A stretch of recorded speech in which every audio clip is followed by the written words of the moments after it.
Yeah, what's going on, everyone? Welcome back for another Alliance War video of Season 29. This is War number 7, just over the halfway point, and Poseidon is facing off against NKMF today, an Alliance who finished Platinum 3 last season and has a prestige of just over 12,600. So this seemed like a bit of a mismatch on paper given their finish last season, but obviously going into it we did not want to underestimate our opponents, so we wanted to bring our A game regardless. We were ready for a tough war. We are coming off a really nice couple wins here. We're trying to stack a third in a row. A win here will put us at 4-3 on the season. We are still in Platinum 1, so we want to move up in that ranking bracket. We're going to bring Human Torch, Moleman, and Sorcerer Supreme, one of my new 6 stars. She is making her war debut as well. This is the first time I'll bring her in. She's at rank 2 though. Moleman and Torch are at rank 3. We're going to go Path 6 in Section 1 with the Black Widow Clairvoyant. That's our only fight in Section 1. Should be pretty straightforward.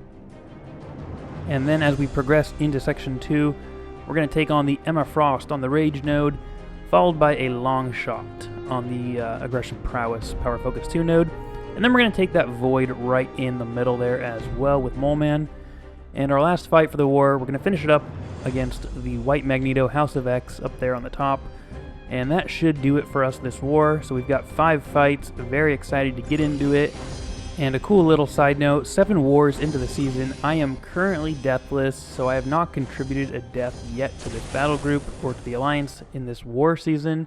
This is the farthest I've gone in a war season without dying, so this streak is pretty nice for me. It's pretty impressive. I'm going to try to keep that going here today with 5 fights. So there's the boosts I just showed you. We're going to full boost for this Black Widow Clairvoyant. She's a 6 star at rank 3. We have plenty of extra boosts in the overflow thanks to all this compensation they've been giving out. So we're going to throw on, I think it was an invul boost. Yeah, we're going to throw on an invulnerability boost right here. It really wasn't that I felt like I needed to use the invulnerability boost, but I figured play it safe, I have it, might as well use it. This is the Power Focus 1 and Bubble Shield node, so we just want to keep an eye on that shield timer.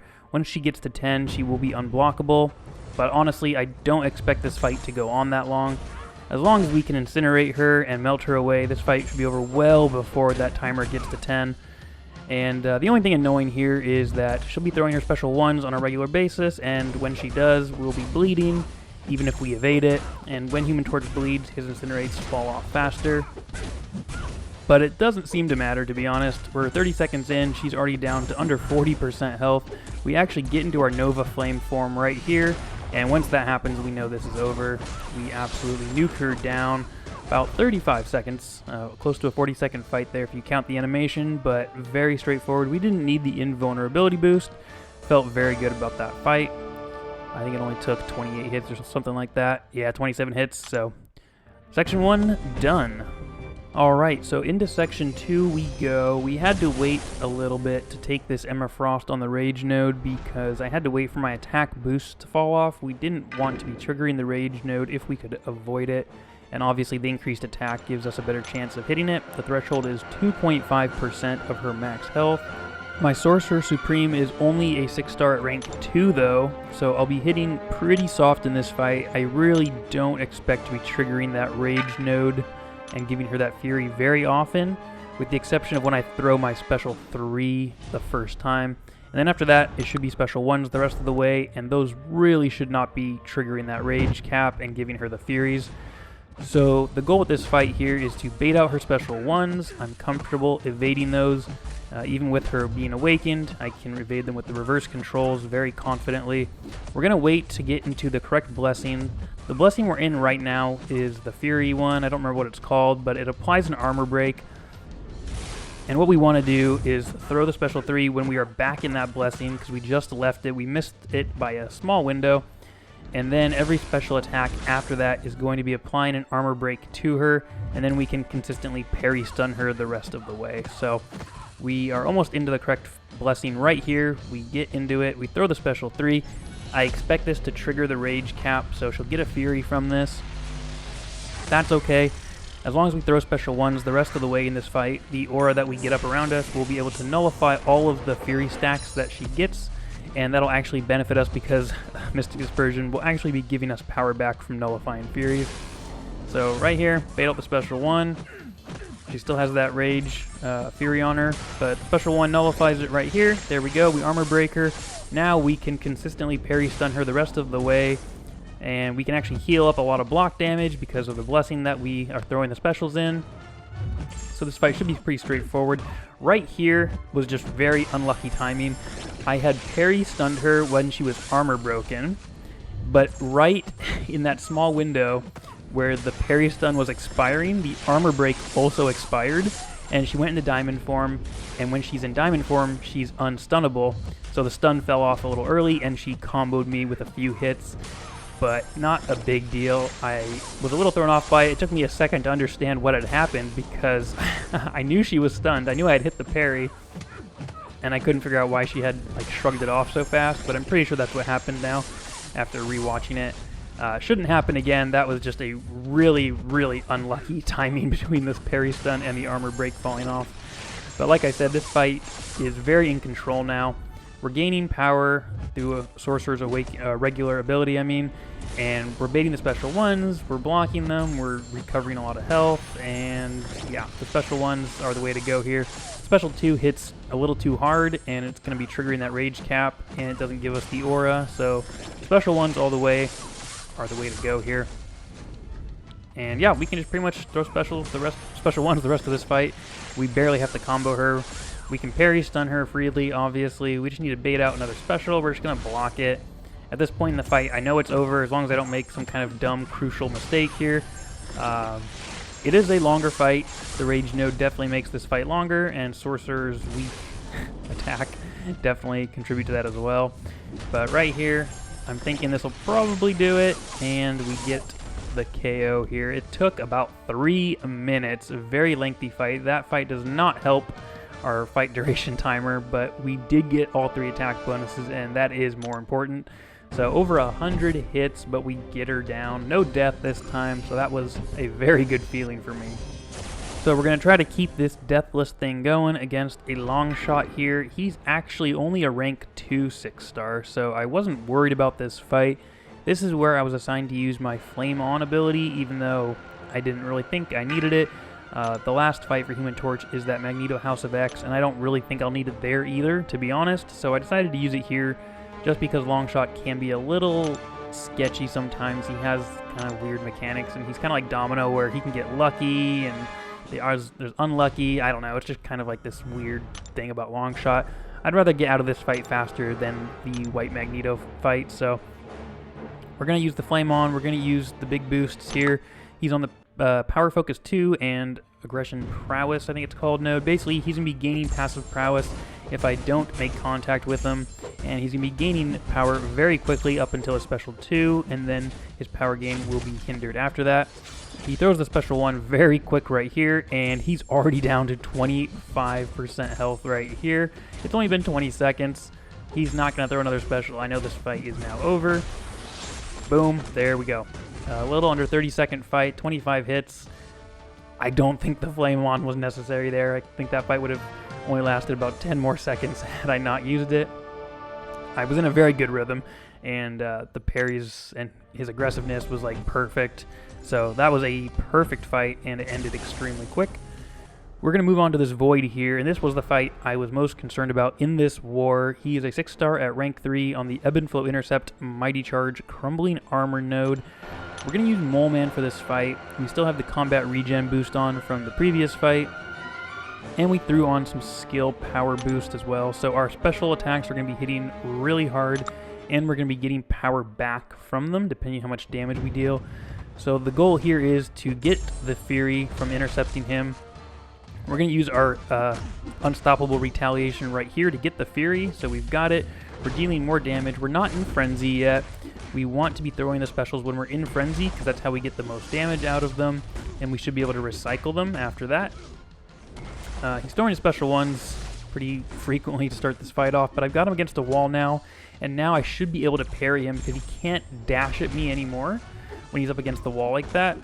So I was able to parry it. We get the Fury, we go into our Frenzy, we throw the big special 2, we get a lot of power back. I was hoping to get to a special 2 back after that. We did not. That was clunky. I tried to dash at him, and I just swung randomly. So that was kind of weird. We are not in our frenzy anymore, so we lost the Fury, we lost the big hits, and we have to wait for this frenzy to come back before it goes on cooldown again.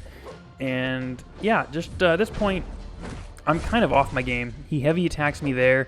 Fortunately, because we're not in the frenzy, we're purifying all these debuffs, but I'm just kind of out of sorts. I'm missing a lot of things here. Fortunately, this Void does not connect on a special 2 against me. I've had some issues dexing his special 2 all season.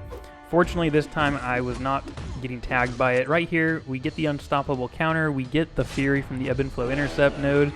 Throw the special 3, and this should do some decent damage here. I do know it's not going to kill him, so I know we're going to have to finish this up with some combos, but we're in the frenzy now, so it should require only one more combo going forward. He's going to throw the special 2, we can evade it, and there he goes, drops down.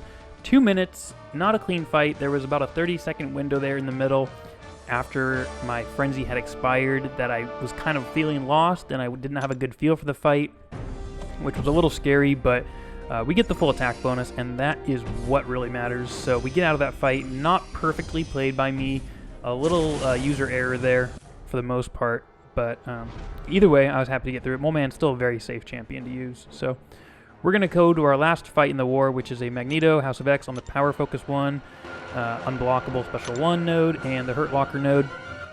So we just don't want to throw the same special twice in a row, but Human Torch really doesn't need specials to do his damage, so we don't actually plan on throwing any special in this fight unless I, for some reason, feel like it.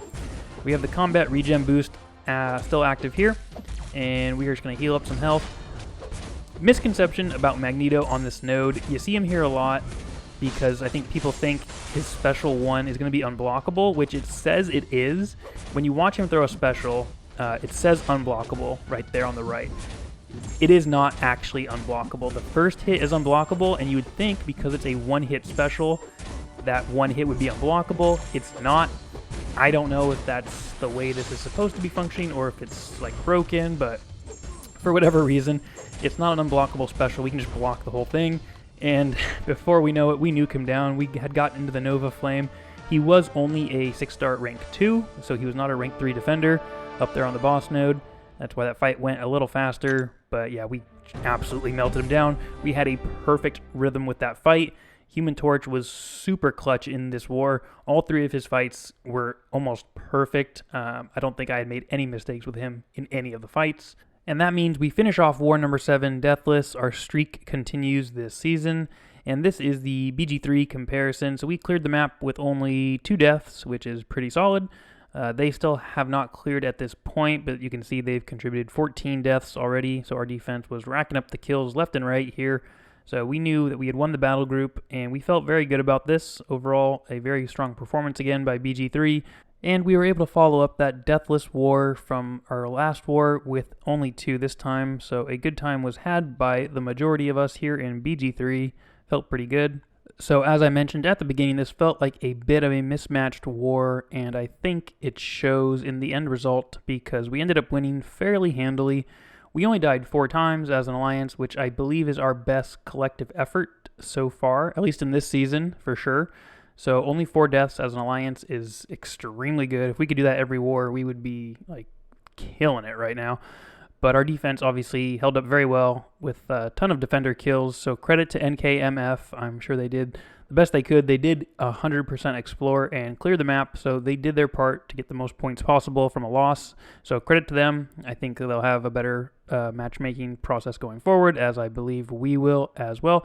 So hopefully we can string this win along into some more, and we are now 4-3 on the season, feeling pretty good, riding a really hot win streak, so we want to keep it up and continue playing well. I think we can do it. If you enjoyed this video, feel free to hit that like button. It's always appreciated when I see that people are enjoying the content. I absolutely love it. Subscribe, obviously, if you want to see more. I'm slowly climbing my subscriber list, which is kind of cool to see. So I appreciate it. I appreciate all you out there watching the videos, commenting and liking and subscribing. So keep it up. It really is awesome. So we will catch you in the next war video coming up later this week. See ya.